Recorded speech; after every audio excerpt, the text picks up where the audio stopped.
Hey everybody, this is Jason Ricci here.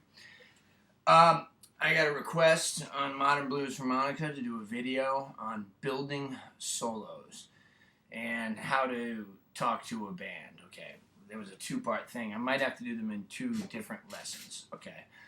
But let's start with the building solos one.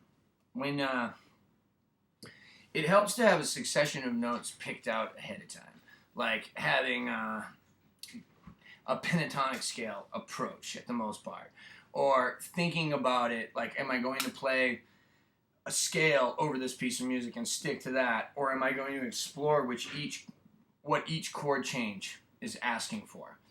So that basically means that you have a series of notes that are changing with the chord, instead of just taking a series of notes and playing them over every single chord change because it works. So today we're just going to study the latter because it's more simple. If you want to learn and want to apply the other to what we're doing, go and watch my videos on root notes and harmonies, okay, and how you can play blues just with 3 notes. Check that stuff out first and then come back on this. So anyway, let me show you a little bit about what I do. Now, let's just say, I'm just going to call it a groove. I would just tell the band that this is a groove on the 1. So I can play it.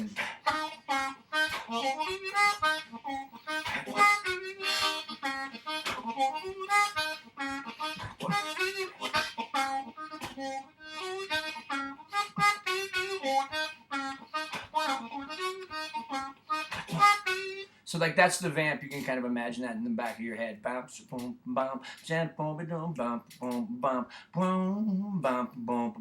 in the E flat. So then now I'll start with a simple figure. If that's the bass line, I'm going something like that. I just start with a simple figure. Oh, I was in the wrong key. Damn.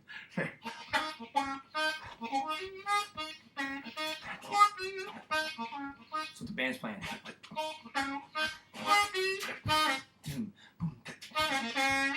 Yeah.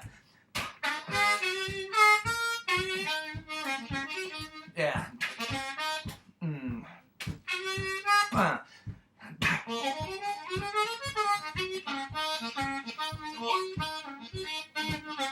And just start building. So like what I'm doing is, here's my scale, my pentatonic scale. Now I'm trying to only work within those notes just to keep things simple, so it forces me to think more rhythmically. So, at least me, anyway. So like, I'll take the scale and I'll just manipulate it about step 1. These are all other lessons I got on how to work scales, and check them out. But I got videos on that, and you know, all of them, all that. So a lot of times what I like to do is play something simple and then play the octave of it. Lee Oscar did this a lot. So the band's going,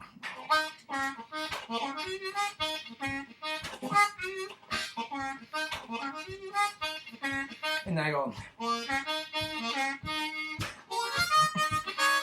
nah.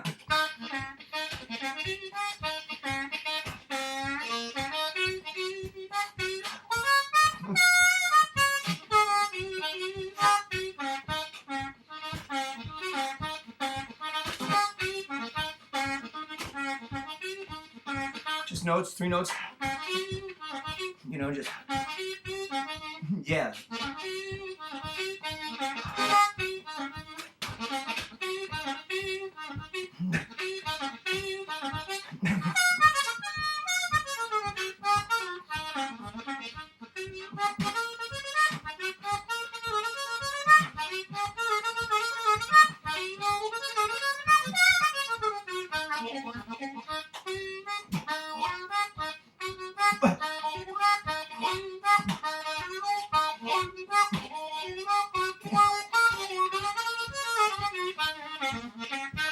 Alright, I was probably playing a little bit more than jamming.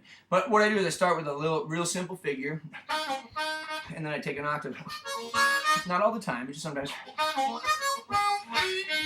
And that's how I make them phrases. You want to learn how to use your overblows, just take your notes from the bottom octave and move them up. It's the best way to learn overblows.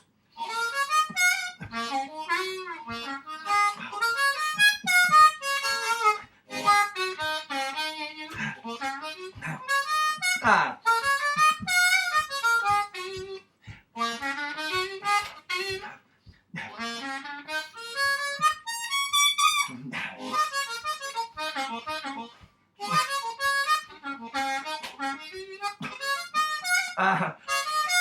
Just like that. See, just simple shit like that. I'm just moving it around, okay?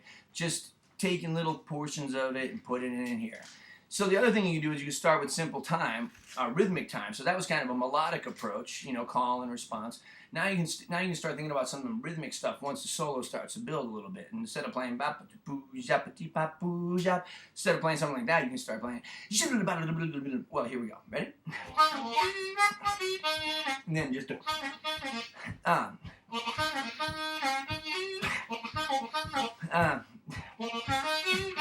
I'm just making up.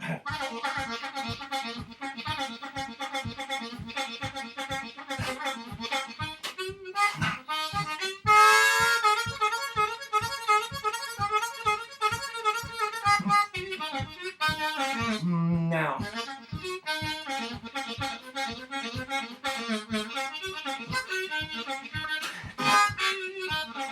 So you see what I'm doing is I'm just taking a phrase like, or just yeah. Then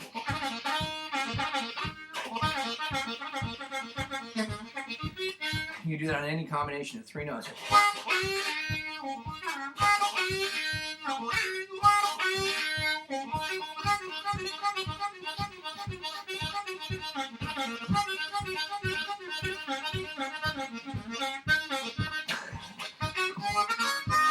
Anyway, I'm getting sloppy. So that's kind of like how I choose building a solo. Looks like I might have enough time to talk about how to call a band, you know, things for how to talk to drummers, how to talk to bass players. I don't think we're going to be able to get to that. I sure wish we could, but I got another lesson for that later. Let me see, what else?